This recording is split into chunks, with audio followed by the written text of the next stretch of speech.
ao texto principal, mas gostaria de ler 3 versículos ou 4 para não me tornar redundante. Primeira carta do apóstolo Paulo aos Coríntios, versículos 21 a 24.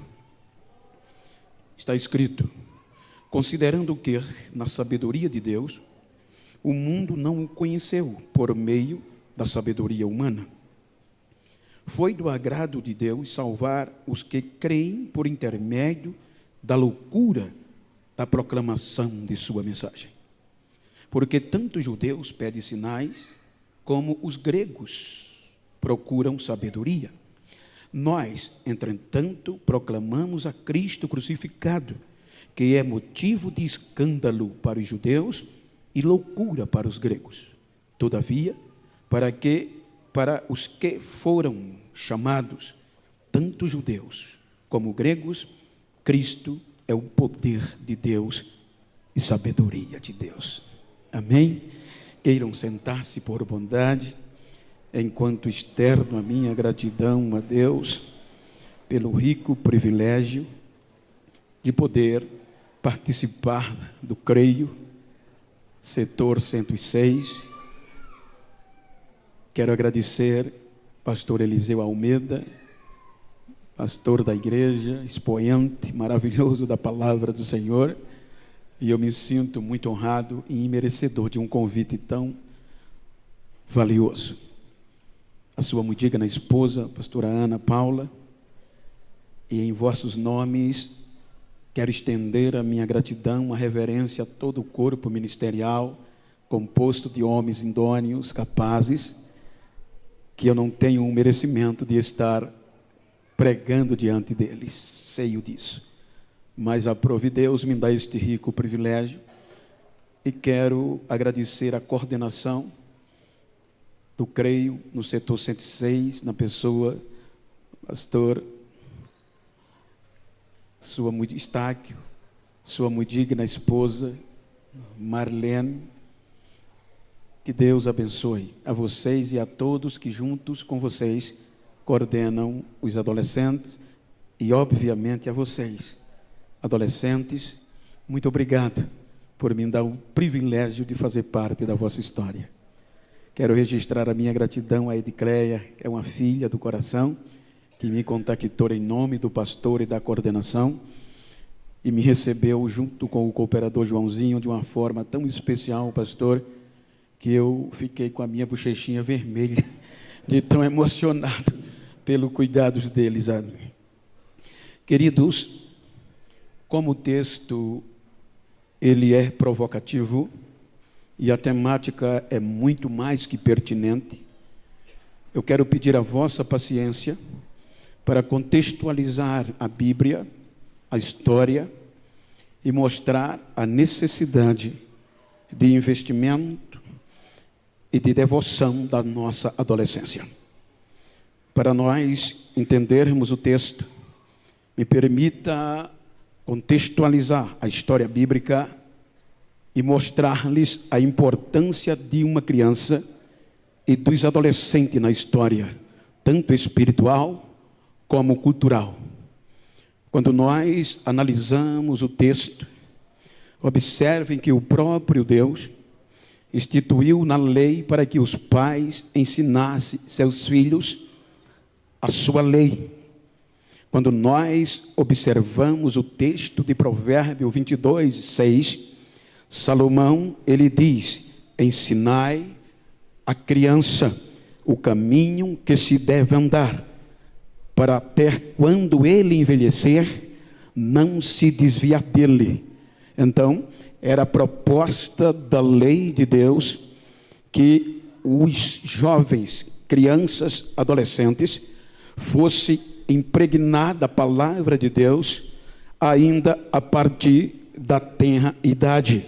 No contexto judaico, a partir, diz os historiadores, dos 5 a 6 anos, as crianças começavam a ser catequizadas, ensinadas acerca da lei de Deus.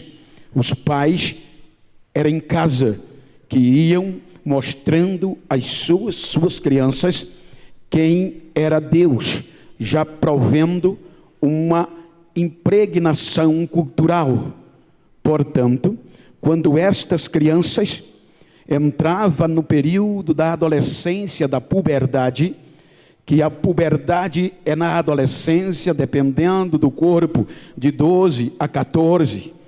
Então, aqui está a maior oportunidade de formar uma cultura, impregnar uma cultura na vida de um adolescente. Porque na puberdade vem a mutação do corpo. Na puberdade é o início das decisões. Então, observem que os próprios judeus já sabem isso. Por isso que quando esta criança completava 10 anos, terminava o estudo em casa. Com 12 anos, o período da puberdade, eles iam se apresentar diante de quem? Dos escribas, dos doutores, intérprete da lei. Para quê? Para que fossem catequizados, dependendo da lei. Era ali que eles iam demonstrar o que já aprenderam em casa, porque a partir dos 12 anos era necessário incluir aquele adolescente no contexto social judaico e, sobretudo, religioso. Era a hora de formar a personalidade, a cultura de uma nova geração. Então, com 12 anos, os escribas lhes perguntavam que eles sabiam acerca da lei na adolescência, e conforme a sua desenvoltura, os escribas já sabiam: este jovem vai ser um ícone na nova geração, ele está posto a ser um discípulo judeu, ele é a nova geração que vai incutir na mente dos outros a lei de Deus. Então, a partir daqui, eles iam aprender em vários métodos. Por exemplo, a partir daqui, eles agora não era mais para aprender em casa, mas cada um tinha um mestre, e este mestre ia incutir na mente dele a ser discípulo, porque a razão maior de um discípulo é, depois que o mestre partir, ele ser igual ou melhor que o mestre na sua tese. Então eles iam estudar a lei de Deus, a Torá. Depois que diante de um mestre eles estudavam a Torá, estudavam os históricos, os salmos e os proféticos, para ficar pronto e sobretudo na lei de Deus. E enquanto isso, eles iam aprender o comportamento judaico de um líder, de um formador de opiniões. Por isso que diz os historiadores que um discípulo, um adolescente, tinha que sempre estar onde o mestre estava. A distância maior era 3 metros, que eles se distanciavam do mestre, porque não era só aprender o literal, mas o comportamento e a forma de agir. Então, tudo que os mestres faziam, eles não podiam perder nada, porque a exigência era que aquela era a data, aquela era a idade de tudo ser impregnado, porque depois que impregnado fosse, mesmo envelhecendo, nunca poderia se desviar.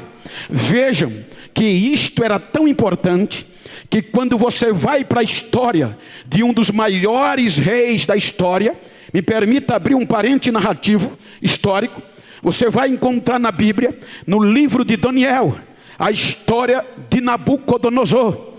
Quando Nabucodonosor invade Jerusalém, olha a sapiência dele no contexto da adolescência. Então, quando ele captura os judeus, vem pessoas capacitadas, vem adultos que não precisava ele gastar com comida, ele gastar com hospedagem, era só ele querer. Mas ele sabia, se escolhesse os adultos para impregnar neles a cultura judaica, não ia dar certo, porque eles já passaram do tempo. Aí ele diz aos seus penais: tragam dentre os judeus jovens, aqui adolescentes, nobres, inteligentes, que conheçam, fale bonito, porque nós vamos impregnar neles toda a cultura aldeia, porque depois que incutir, ninguém tira mais. A idade da puberdade, o adolescente é importante no cenário. Então observem que quando dentre tantos, só 4 estavam preparados no contexto da lei e disseram: não vamos nos render, vamos continuar servindo ao nosso Deus e preservando o que nós aprendemos. Então a proposta inicial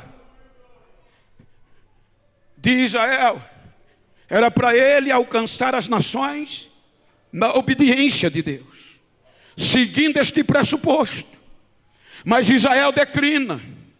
Veja que quando Israel declina, Deus levanta Isaías para dizer que não ia desistir, que ia enviar alguém, e que antes deste alguém ia mandar um mensageiro para preparar o seu caminho, para que Israel tivesse preparado para quando ele viesse. Aí gera a expectativa de um libertador, o ungido, o capacitado. Quando agora Israel declina, vai ao cativeiro, 70 anos, só volta ao pó, mas com a esperança na promessa de um libertador. Se tornam escravos de novo na Babilônia. Depois vem os medos e os persas e domina sobre Israel. Com cerca de poucos anos, cerca de 360 anos antes de Cristo, surge o Império Grego-Macedônio, no período do silêncio. E o Império Macedônio, por Alexandre o Grande, ele sabe o poder de uma cultura na vida de um adolescente. Então os gregos fazem o quê? Toda a província que eles conquistavam, eles davam investimento, oferecia dinheiro à liderança, para eles poderem incutir na vida dos adolescentes e dos jovens a cultura grega, porque sabiam que a Grécia ia dominar o mundo. Então os líderes aceitavam, e os adolescentes e os jovens que tinham vocação para o ministério, que tinham vocação para o ser levita, abriram mão, porque a cultura grega era pós-moderna. Jogos Olímpicos, disputa de sucesso, glamour e fama. Então os jovens adolescentes, agora vamos captar a cultura grega. Veja que eles quebraram até a aliança do Antigo Testamento, porque na cultura grega eles podiam ser famosos, disputando os atletismo, os Jogos Olímpicos. Mas para isso eles teriam que fazer uma cirurgia, porque eles corriam nus. E para um hebreu que aprendeu a lei, que fez a circuncisão, que era a relação entre Deus e Abraão, era vergonhoso. Aí eles faziam uma cirurgia, tiravam o sinal da circuncisão, tirava a vergonha, e com isso quebrava a aliança do Antigo Testamento. As moças não queriam se vestir mais como hebreias. A nova geração achava os vestes arcaicos, porque a cultura grega era moderna e não parecia mais ser hebreus.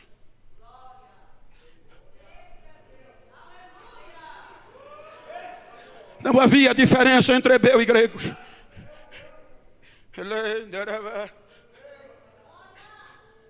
Parecia ser normal. Aí vem os romanos, e os romanos subjugam o grego macedônio. E os romanos, salvo engano, cerca de 60 e poucos anos antes de Cristo, agora vão impregnar a região da Palestina, dominando o mundo todo. E qual é a estratégia romana? Não interferir na cultura de adoração dos conquistados. Mas o que é que eles fazem? Eles traz politicamente o contexto político de Roma e politiza os líderes. Agora, sujeito a ser tirado do cargo, sujeito a ser destituído da função de sacerdotes e sumos sacerdotes, estava no comando de Roma. Já não era mais a questão de ser levita, não era mais a questão de ser espiritual, era questão de domínio do poder. E a partir daqui, o interesse religioso torna-se político, econômico e partidário. Por isso que os dois últimos sumos sacerdotes, Anás e Caifás, quem colocou eles foi Roma, por meio de Quirino, aliado de Roma. E Roma, como colocou, tinha o direito de tirar.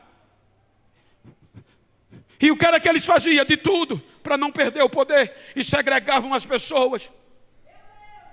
E o pior, os fariseus se aliam, os escribas ligados aos fariseus, os intérpretes, os teólogos se aliam aos saduceus, que era a cúpula, o domínio, a diretoria do judaísmo, o antigo judaísmo. E o que era que os escribas faziam? Continuava formando uma nova geração de impactadores, para continuar a mesmice do antigo judaísmo, que não acreditava em ressurreição, que não acreditava em vida após a morte. E o interesse era político, econômico e simplesmente religioso. Vêm as tradições, e todos os adolescentes agora, que iam ser formados para seguir o judaísmo, eram formados nesta tese, e não mais espiritual. Você pode ver que neste período, antes de Jesus 6 meses, o verdadeiro sumo sacerdote não estava mais no templo. Ele agora está no deserto. Porque no templo já não tinha espaço mais para Jesus entrar. Então é neste contexto que uma família farisaica, descendente do judaísmo, da família descendente de Saul, tem um sonho de tornar o filho um mestre na lei de Moisés, para continuar com essa mesmice. E o nome deste menino era Saulo de Tarso. Quando ele completa 14 anos, segundo historiadores, escritores, e entre ele Paul Gardner, ele diz que quando Saulo completa 14 anos, os pais investem e mandam ele para Jerusalém, para se tornar um discípulo e defender as heresias em nome da lei. Como fariseu, ele chega em Jerusalém com 14 anos, e diz os historiadores que Jesus era mais velho do que ele 10 anos. Quando ele chega em Jerusalém, adolescente, Jesus estava com 24, ainda no anonimato.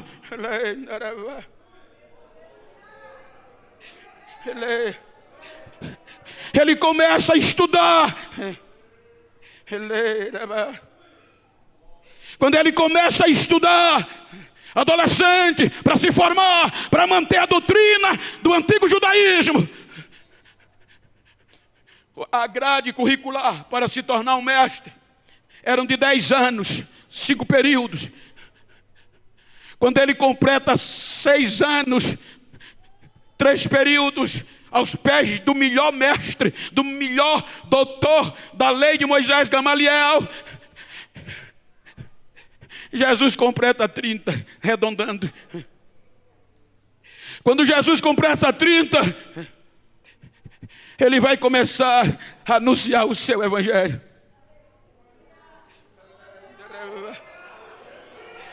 Você vê que a segregação era tamanha que os próprios líderes religiosos diziam que de região do norte, da Galileia, não vinha nada que prestasse. Eles não nomeavam e não aceitavam discípulo daquela região. Por quê? Diziam que os galileus, os lá do norte, casavam com as mulheres pagãs, por ser fronteira com Síria. Aí eles não davam. Por isso que Jesus, com 12 anos, adolescente, passou por eles. E Jesus deu um show, diz a Bíblia, adolescente, as perguntas respondidas, e ainda explicava. Os doutores diziam: que menino é esse? Que onde vem essa sabedoria? Quem é ele? Mas não aprovaram. Ele é de onde? É da Galileia. Descartaram Jesus. Aí agora ele completa 30 anos e Saulo já está no 3º período na lei de Moisés. E quando ele começa a pregar o seu evangelho, a mensagem dele se torna escândalos para os judeus. Para você entender, já sabe, só ratificando, a palavra escândalo aqui é de origem grega eclesiástica. Escândalo, que no original quer dizer pedra de tropeço. Quando ela passa para o latim, é escandalium, que quer dizer pedra que alguém pode tropeçar. Quando chega ao nosso português, escândalo quer dizer aquilo que causa uma comoção irritante. Então a palavra de Jesus começou a irritar, e o judaísmo não aceitava, dizia: isso é uma pedra de tropeço, isso é um laço, isso é uma armadilha. Você já ouviu alguém dizer: não vai nessa não, isso é laço, isso é escândalo? Então para eles a palavra de Jesus era escândalo para os judeus, e faziam de tudo para ninguém aceitar a mensagem de Jesus. Mesmo com os milagres e o poder que era feito por Deus através de Jesus pelo Espírito Santo, eles colocavam dificuldade e diziam: este é um empecilho, a mensagem dele irrita. E a morte de Cristo foi para eliminar isso. Chegaram ao ápice de matar Jesus para coibir a sua mensagem.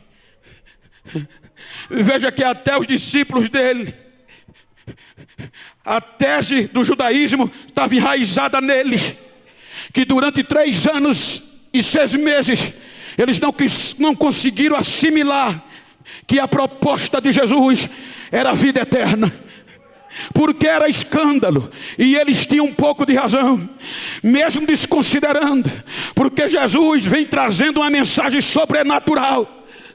O natural dizia: não há ressurreição. O sobrenatural, Jesus dizia: há vida após a morte, e eu sou ela, a ressurreição. E o homem natural não entende as coisas do céu. Veja que a mensagem de Jesus, ela não foi assimilada nem pelos discípulos, porque eles esperavam que Jesus ia destronar o poder romano, ia como ungido libertar Israel dos romanos. Quando Jesus morre, 33 anos, doutor Saulo já estava trabalhando no TCC. 9 anos era o último ano para se tornar mestre da lei de Moisés. Jesus morre. O plano que fizeram deu errado, porque no 3º dia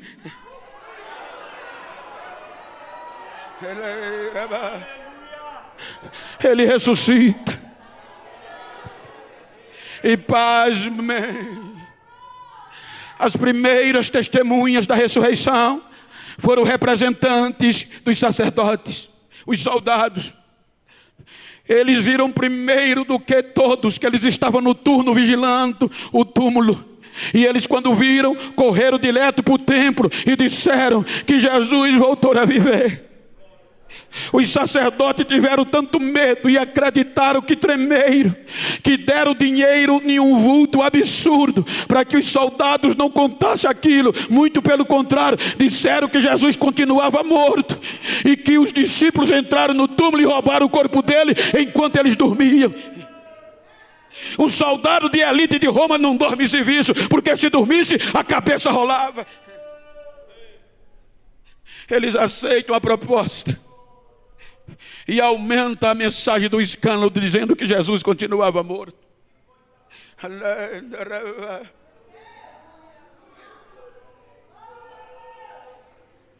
Aí os discípulos estavam dispersos, porque não haviam assimilado.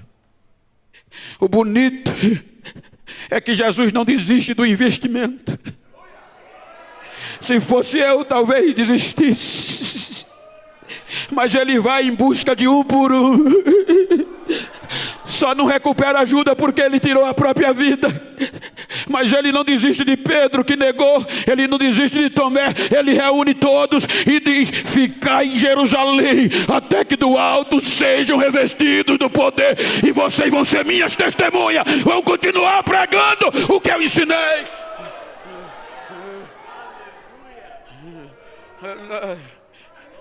Olha a proposta.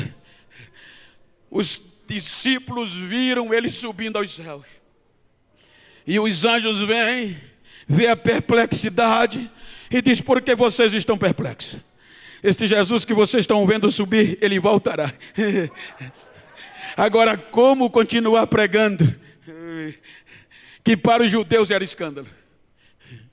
E com os soldados divulgando, os soldados representavam os dominantes, o poder religioso, o poder político, o império, o poder judicial, o sinédrio, e o poder acadêmico, os escribas.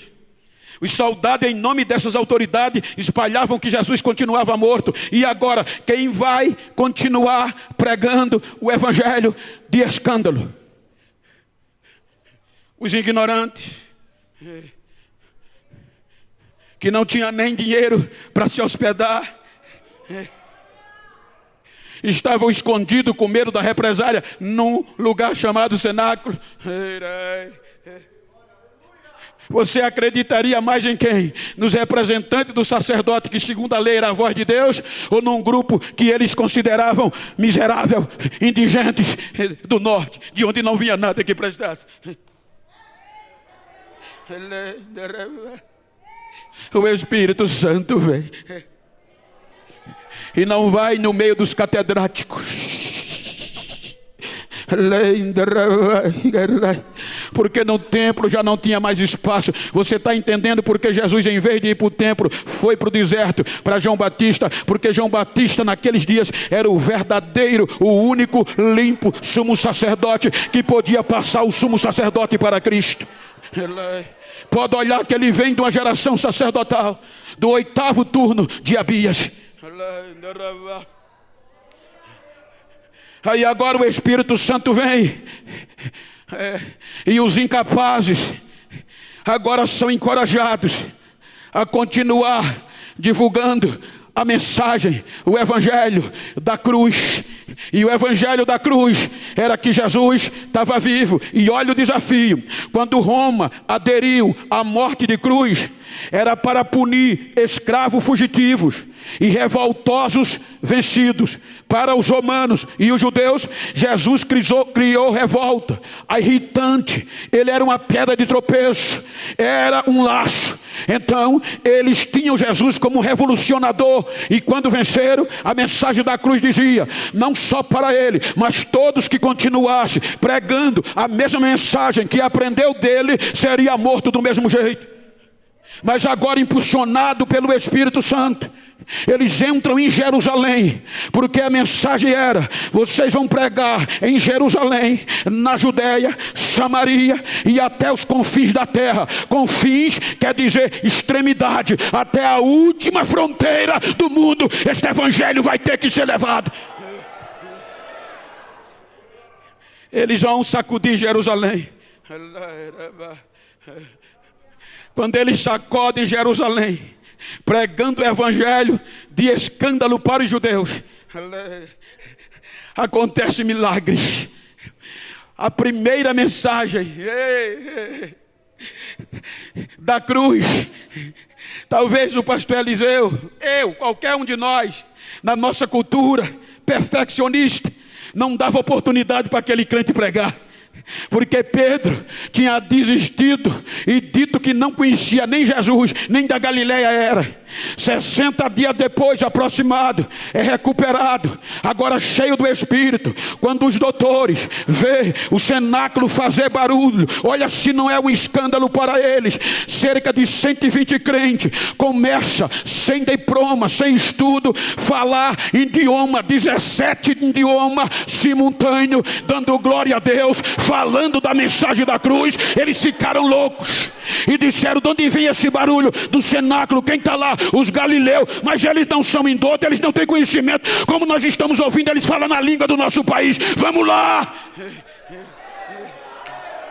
Quando chegam lá, ficam pasmos. A Bíblia diz que eles se maravilhavam pelo que viam e ouviam de lá de dentro. Olha que não era pouca coisa. Aí é quando os doutores, aquela cúpula que era formada na mesmice, disseram: tão bêbado. Agora olha, o crente que há 60 dias desviou, até espraguejou, ele cheio de Deus diz: quem vai pregar a primeira mensagem de escândalo sou eu. Pedro vai para frente e prega a mensagem da cruz, da ressurreição de Cristo. Nem faz o convite, já tinha quase 3.000 pessoas aceitando a mensagem do Evangelho.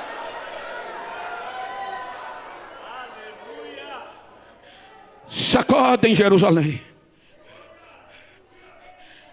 joga na prisão, mas não parava a mensagem da cruz. Era escândalo para eles, mas o poder de Jesus ia superando. Isto é mensagem de evangelho, gente. Evangelho é o ensino de Jesus, os ensinos de Jesus. Por isso que é dito o evangelho de Jesus, porque existiam outros ensinos. Aí agora a única alternativa é usar o intelectual. Ora, se você pegar um crente leigo, coloca ele diante de um filósofo, um doutor, não dá um dia, ele tira a fé do leigo. Eu digo porque eu tenho muitos amigos que estudaram, começaram a fazer filosofia e abriram mão até do ministério.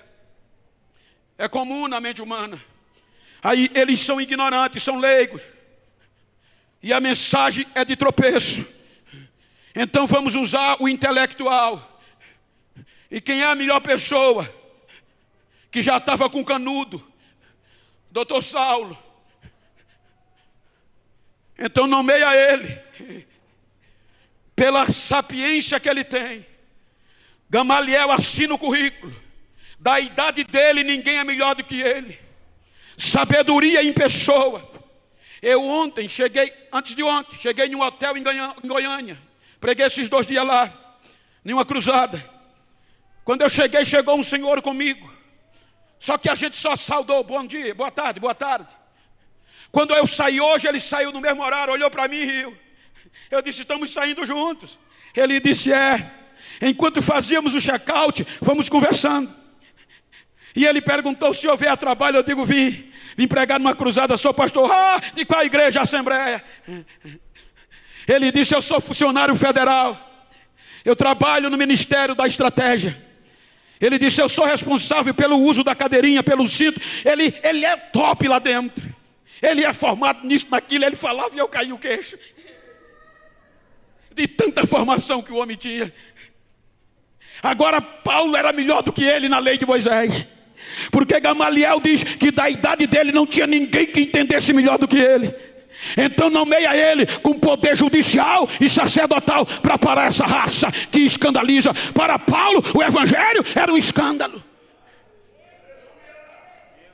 Aí ele vai atacando o quê? A adolescência. Vai prendendo o crente com as suas famílias, com os seus filhos. Vai fazendo muitos desviarem da fé. Porque prendendo os pais, os adolescentes temiam e não ia continuar futuramente.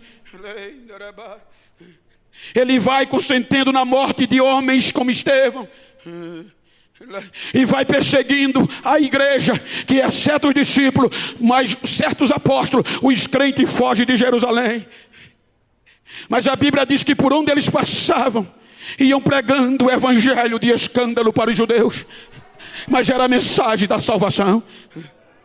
Aí a notícia chega que o evangelho está perturbando Damasco, e o doutor Saulo vai para lá com raiva. Antes dele chegar em Damasco, um brilho do céu desce, que brilhava mais do que o sol ao meio-dia, e ele já cai com a cara no chão, com toda a sabedoria, e só tem o direito de questionar: quem tu és, Senhor? Eu sou Jesus, a quem você persegue.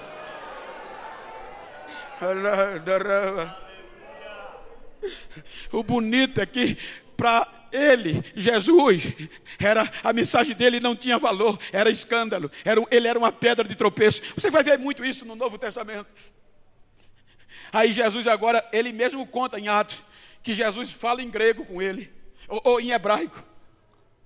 Qual era a diferença? 4 idiomas prevalecia: o aramaico, que era a língua do povão, dos pobres, de todo, isso aprendia em casa. Era o grego, que era a língua oficial dos documentos. Era o latim, que era a língua do império. E o hebraico, que era a língua litúrgica dos doutores. Aí agora Jesus vai mostrar a ele quem é. Ele diz, ele falou em hebraico, não era todo mundo que entendia isso. Ele falou em hebraico e o doutor só teve direito de cair no chão, perder a vista e já chegar em Damasco, crente, aceitando a mensagem do escândalo, e agora vai orar 3 dias de jejum, sem comer e sem beber. Aí Jesus vai lá em Ananias e diz, eu ceguei um rapaz que vinha aí. Como é o nome dele é Saulo, ele está no endereço tal. Vai lá orar por ele, para ele curar, e eu restaurar a visão dele. Agora chega aquele crente, sem diploma, sem anel, cheio do Espírito Santo, pregar um evangelho de escândalo para os judeus. Aí quando Ananias estende a mão, eu acho lindo que ele desconsidera o doutorado. Eu estava pregando em uma reunião só de doutores, e se você não tiver cuidado, você tem que chegar primeiro e dizer, Pai do Senhor, doutor, PhD, para depois dizer, irmão. Ainda corre o risco dele não responder, se falar irmão. Aí Ananias já chega desabochando, já entra, não chama nem doutor Saulo, diz, irmão Saulo, o Jesus que te pegou lá atrás me mandou aqui.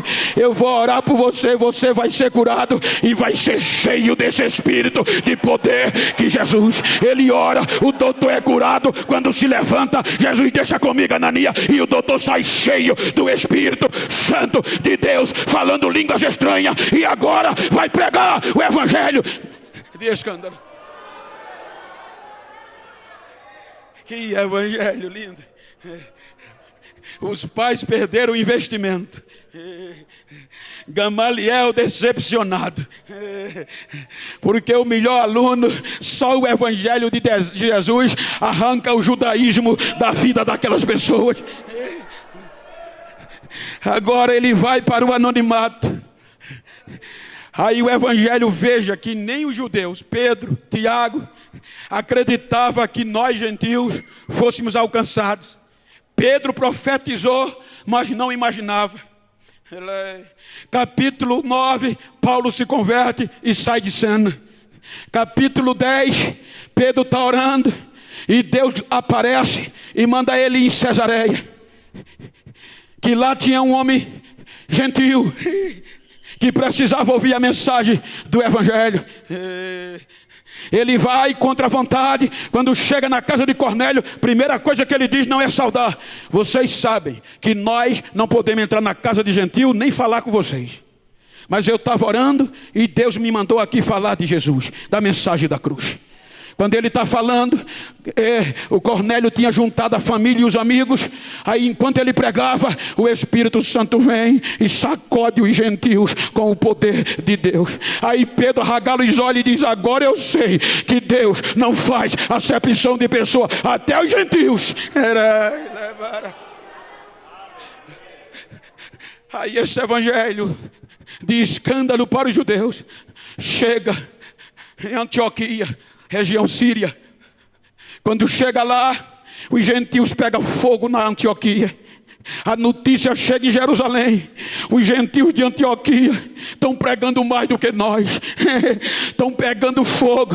E já tem uma comunidade grande lá. Aí a convenção em Jerusalém decide: vamos mandar um pastor para lá. E escolhe Barnabé. Quando Barnabé chega em Antioquia, vê o poder de Deus caindo. E diz: gente, é coisa demais para mim presidir. Eu vou ter que ter um auxiliar. E lembra de quem? De Saulo. O Saulo é bom nisso. Aí vai procurar Saulo. Quando encontra, ele diz: Saulo, eu agora sou presidente de Antioquia e eu preciso de você lá comigo. O Saulo diz: eu já sabia, Jesus já tinha me mostrado isso, eu vou agora. Quando ele chega em Antioquia, ele vai pregar o evangelho diferente de Jerusalém. Eu não tinha coragem. A convenção determinou: o evangelho que tem que ser pregado é o da circuncisão. Quem se converter tem que circuncidar, ligando a graça à lei. Aí Paulo, cheio do Espírito Santo, chega em Antioquia e vai pregar o evangelho da incircuncisão, que não precisava cumprir a lei, porque o evangelho da graça, ele dizia: a lei coloca a espada no pescoço, mas a graça tira a espada do pescoço e enche o homem do... Você é livre!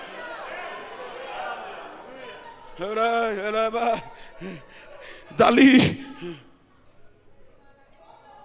capítulo 13 de Atos, ele vai para a região da Ásia Menor, pregando o evangelho de escândalo que ele reprovava. E Jesus vai salvando. Termina a primeira viagem na região licaônica, difícil, mas uma igreja é aberta lá.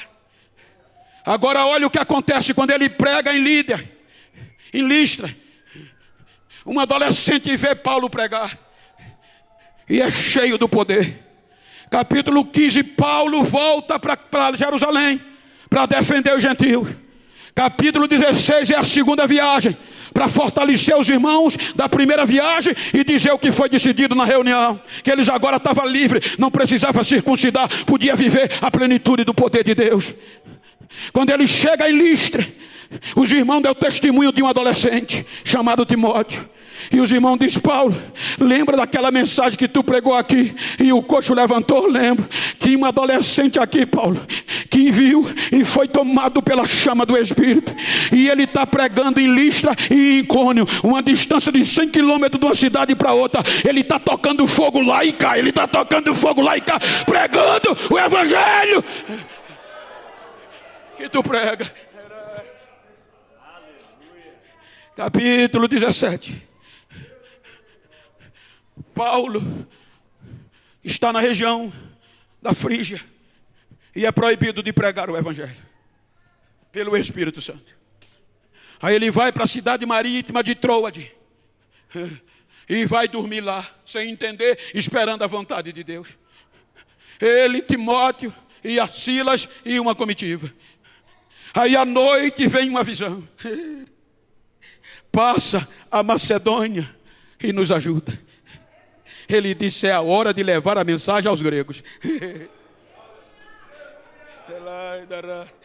Ele no outro dia parte direto para a região da Macedônia, porque você vai ver na Bíblia Macedônia e Acaia. Essas duas regiões formam a Grécia, no continente europeu. Aí a primeira região que ele chega é Macedônia. E ele vai pregar em Macedônia, mas primeiro ele passa em Somatraia e Neópolis.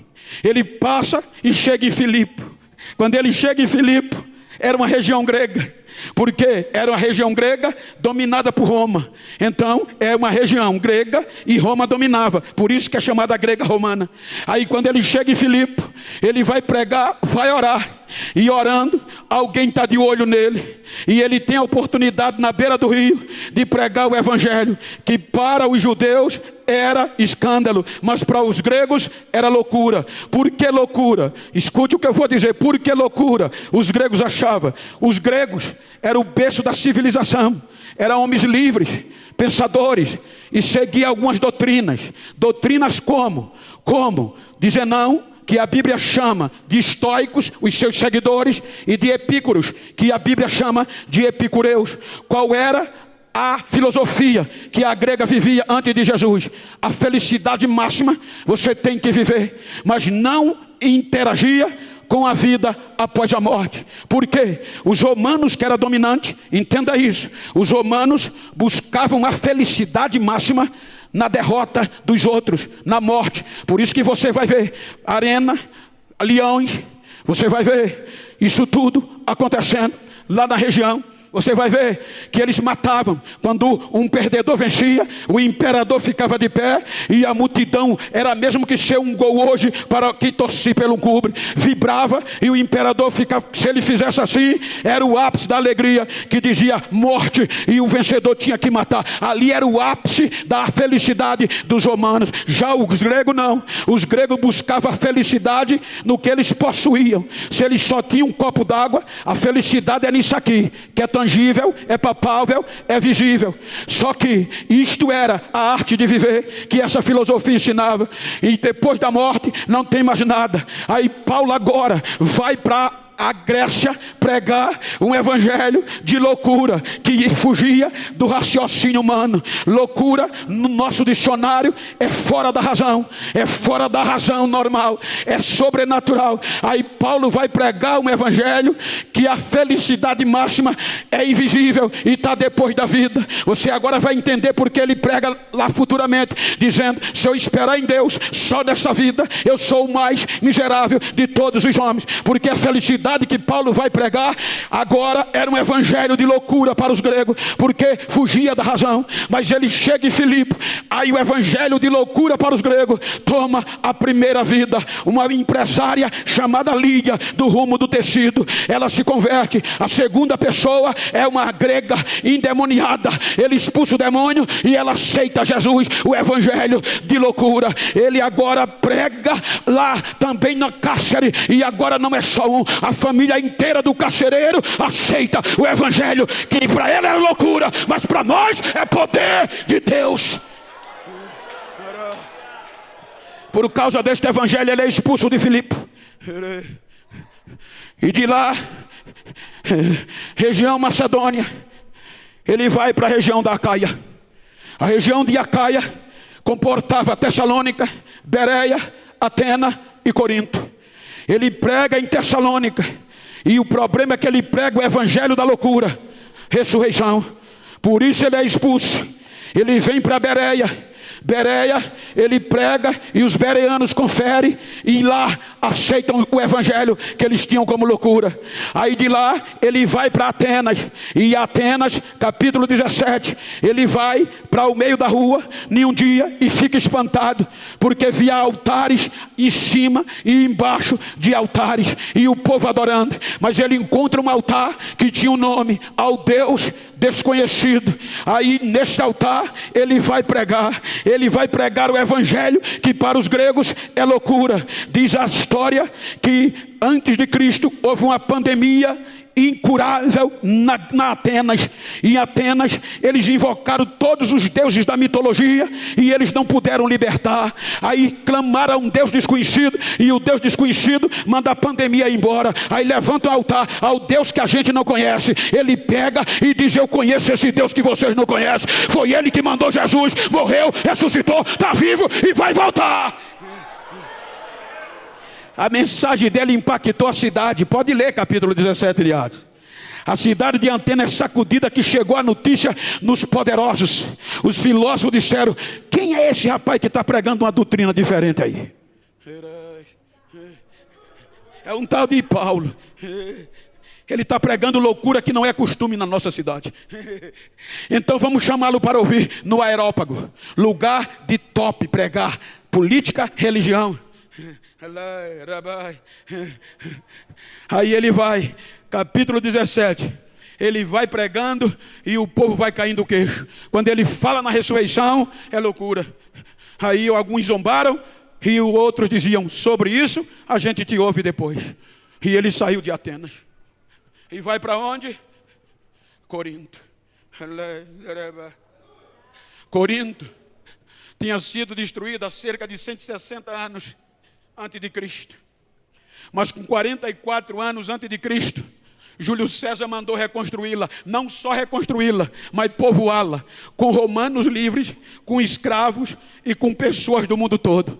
Então Corinto era um lugar estratégico, principal cidade da região da Acaia, região grega, por conta de um canal chamado Istmo, que ligava agora a outro continente. Então agora tinha acesso de importação e exportação em toda a região da Acaia por meio de Corinto. Então Corinto era uma cidade luxuosa, pelos seus deuses, pela adoração a deuses pagãos e de pessoas de mente livre. Aí Paulo chega em Corinto para pregar este evangelho. Quando ele chega em Corinto para pregar este evangelho, o negócio pega e ninguém queria ouvir, porque os moradores de Corinto eram sábios demais, filósofos demais, entendidos demais. Aí os judeus colocava ainda uma pedra, e ele vai pregando o evangelho da loucura.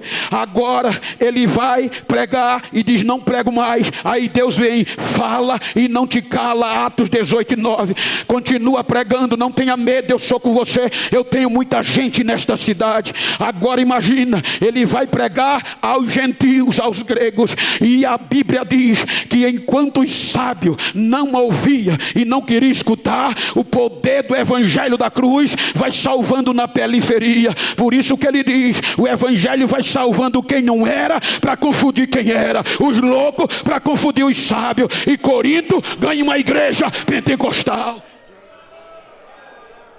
Corinto ganha uma igreja pentecostal, baseada no evangelho de poder e não de sabedoria.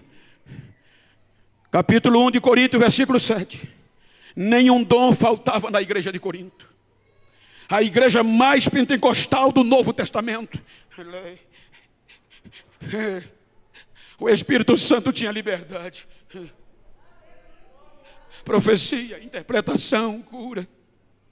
Ele passeava no meio da igreja. Aí depois de alguns dias, Paulo resolve voltar para a Síria. E de lá volta para Éfeso.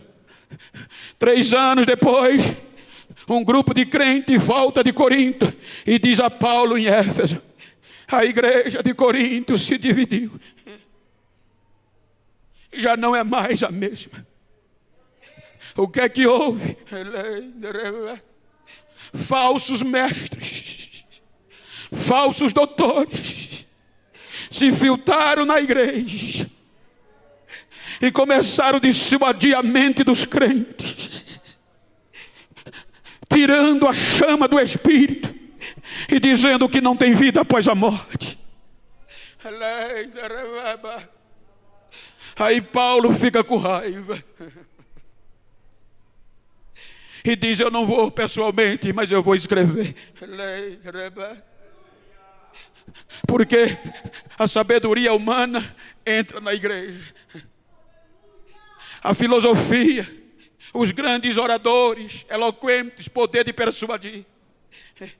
E quando a sabedoria humana entra, o Espírito Santo sai. Quando o homem começa a ser aplaudido, o Espírito Santo sai. Quando o homem começa a tomar o lugar que é do Espírito, ele sai e fica do lado de fora.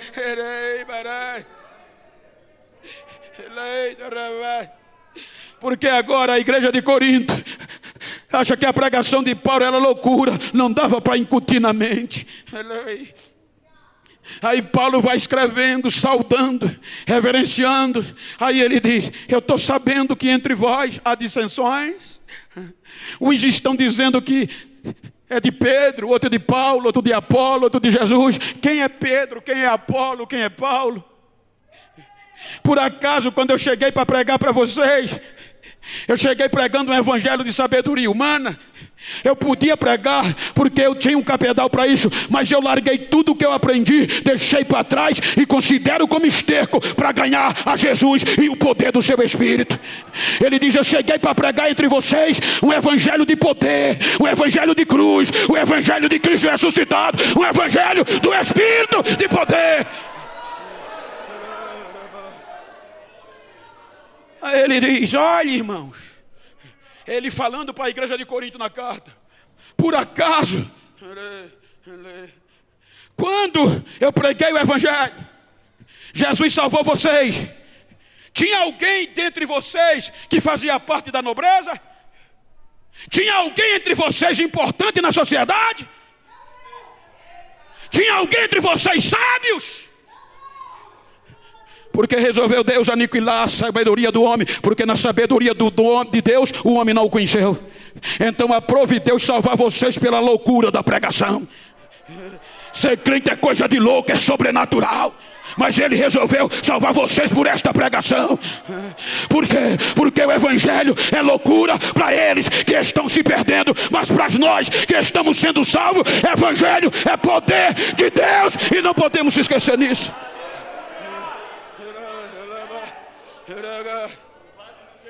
O que é que está o perigo? Da nossa geração. É isso que nós temos que advertir os nossos jovens e adolescentes.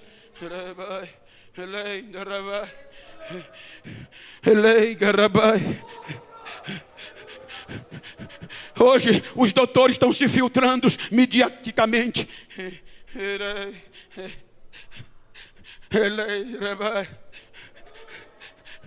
Eu vou dizer que eu estive no escritório de um pastor, não cito o nome, questão ética, doutor, com muitos diplomas na parede, internacional e nacional, mas pentecostal. Ele conversando comigo, só eu e ele em lágrimas. Ele disse: Bento, sabe qual é o nosso maior problema hoje? Abro aspas. Os doutores, fecho aspas. Não generalizo, mas alguns doutores que estão tão inchados de sabedoria, que estão dizendo que este avivamento não é para nós, foi só para os pentecostais da igreja primitiva. Vocês não sabem quanto alguém me impressiona para não pregar mais Bíblia, para não pregar mais Pentecoste. Porque, Bento, a nova geração não quer saber mais disso não. Nem com lenço anda mais. Os nossos jovens já não quer mais saber de Bíblia, nem de poder do Espírito. Quer saber da automotivação, quer saber de multimídia, quer saber de seguidores. Então você tem que aprender coach para extrair o melhor que eles têm. Você tem que pregar psicologia. Está errado não, pregue o que você sabe, pregue coach. Mas eu vou continuar pregando Bíblia, que o Evangelho é poder de Deus. Vou continuar falando em mistério. E eu sei que ainda tem uma geração que crê, ainda tem uma geração pentecostal, ainda tem uma geração que vai...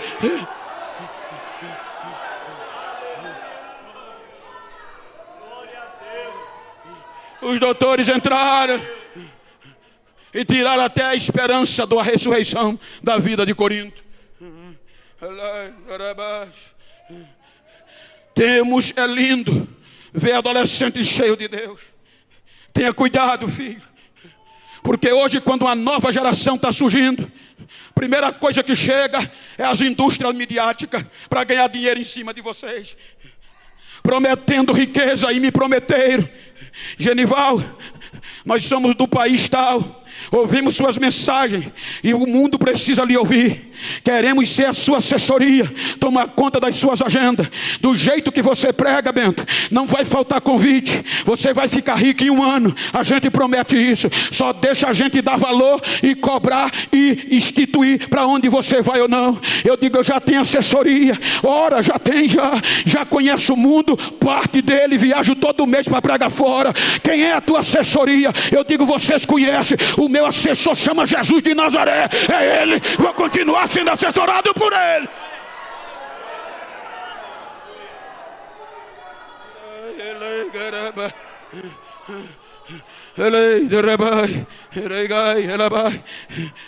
Pode observar, não é contra, é só advertência.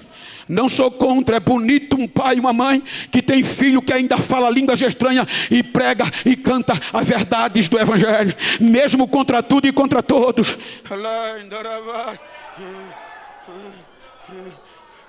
Mas como as famílias que estão colocando as suas crianças para ganhar dinheiro no futebol, Esse é o risco que estão entrando nas nossas igrejas e estão pegando as nossas adolescências, as nossas crianças, e já estão querendo prometer casa em condomínio fechado. Não sou contra, é só advertência para negociar o que não é para negociar. O sagrado Evangelho de Cristo. O Evangelho de Cristo pode ser loucura para eles, mas nós que somos salvos estamos sendo, é o poder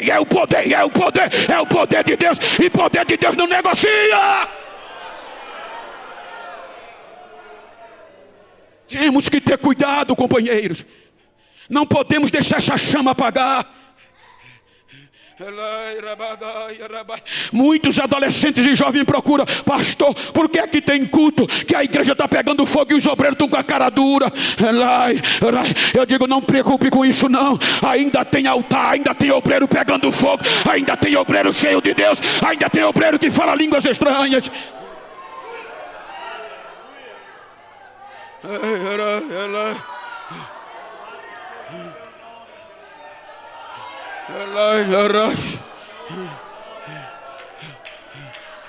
Diga para quem está ao seu lado, diga: chegou o século 21. Diga para ele: com o século 21 chegou a pós-modernidade. Diga para ele: agora é a nossa vez. Paulo fez a geração dele. Os apóstolos incendiaram a geração dele. Os heróis da fé abriram mão de viver uma vida abundante para incendiar pessoas. E agora somos nós, filhos. Vocês estão aqui. Vocês podiam estar em qualquer lugar lá fora como outros, mas vocês abriram mão de tudo para estar aqui. Não é porque nasceram no Evangelho, uma maioria, mas é porque decidiram. Então vocês não podem deixar essa chama apagar. Estão querendo tirar isso de nós. Estão querendo nos tornar uma igreja fria e apática.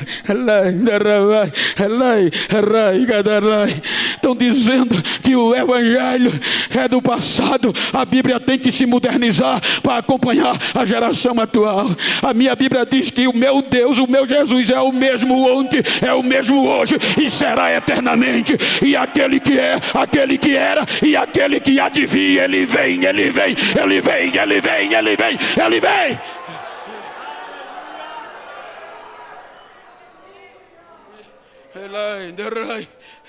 Não podemos viver esse culto light. É a tese da última hora. Eu digo porque eu ando parte do mundo e o Brasil todo. E infelizmente, depois da pandemia, já tem igreja que você vai pregar, que coloca um papelzinho: pastor, evita falar línguas estranhas, que a igreja está sensível. A pandemia depreciou a igreja.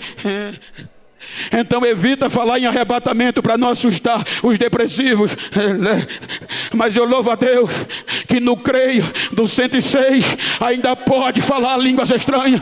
Ainda tem crente que fala. Deixa eu ver o barulho da geração do setor 106 que ainda fala em línguas estranhas. Aqui pode, diga para quem está ao seu lado: aqui pode, aqui pode, aqui pode. Então aí, adora, adora, adora.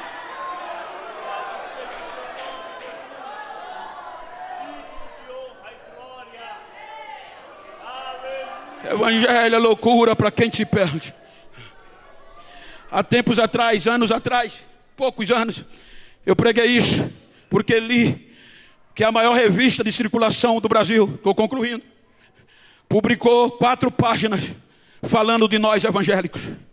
Um dos maiores editores do Brasil. E sabe qual foi a categoria que ele disse? Que odeia a gente. Porque os evangélicos são formados de periféricos, de pobres, brasileiros pobres. Ele diz que nós somos culpados, disse, das exceções e da crise no Brasil.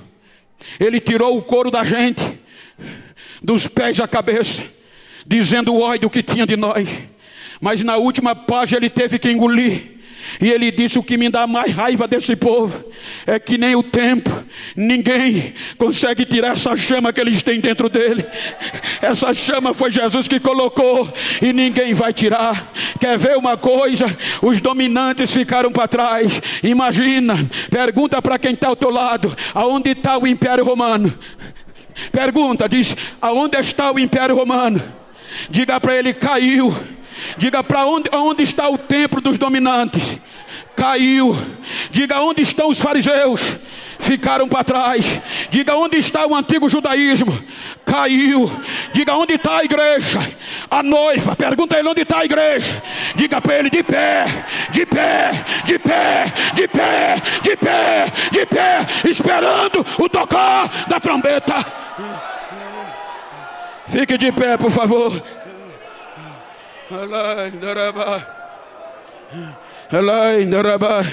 Se você pode, eu, pastor Eliseu, com toda a reverência, me permita, se você pode, se você quer, dá uma olhadinha para esse crente que está do teu lado. Se for do mesmo sexo, se for íntimo, vira assim para ele, como eu estou com o pastor Stark. Não olha para mim não, vem cá, olha para ele, e olhando nos olhos dele, diga: não estou nem aí, quero nem saber como você começou o congresso, quero saber como você vai sair. Diga: vou sair pegando fogo, vou sair apaixonado mais por Jesus. Diga a ele: me faz um favor, se a partir de hoje tu encontrar alguém por aí que pensava que eu estava frio, que eu tinha vergonha do evangelho de Cristo, dá um recado a ele. Ele vai ter que me engolir, ele vai ter que me encarar, dando glória, cheio de Deus, porque o evangelho de Deus é poder, é poder, é poder, é poder. Abraça ele e diga: receba.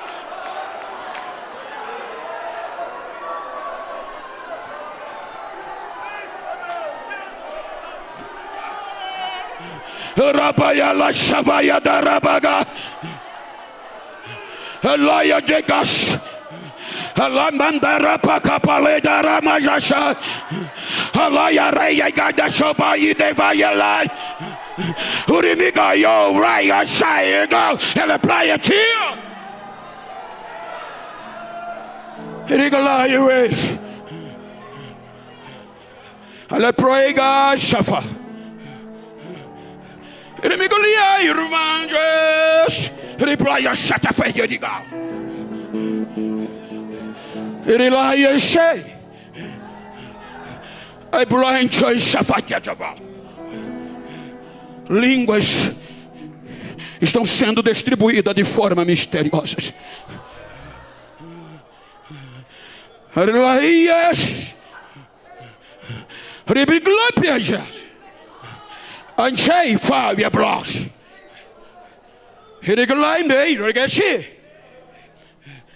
Não sabeis que em mim não há dúvidas?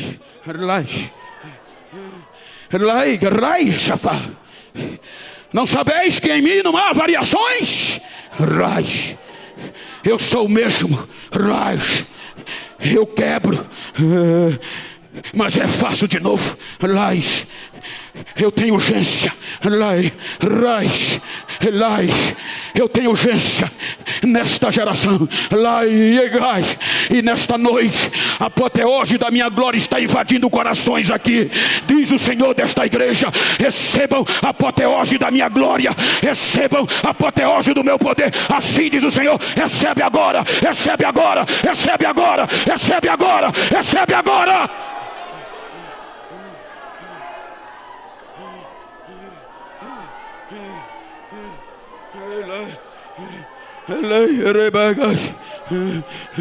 Só para concluir, diga para quem está ao seu lado: se tu não gostar de fogo, se tu não gostar de barulho, vaza agora, porque eu vou me incendiar e vou incendiar você.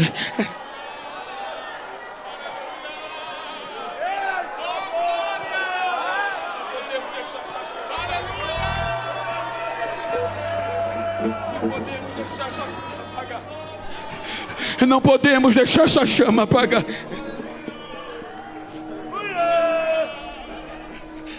Eu quero orar com você, com a permissão do pastor.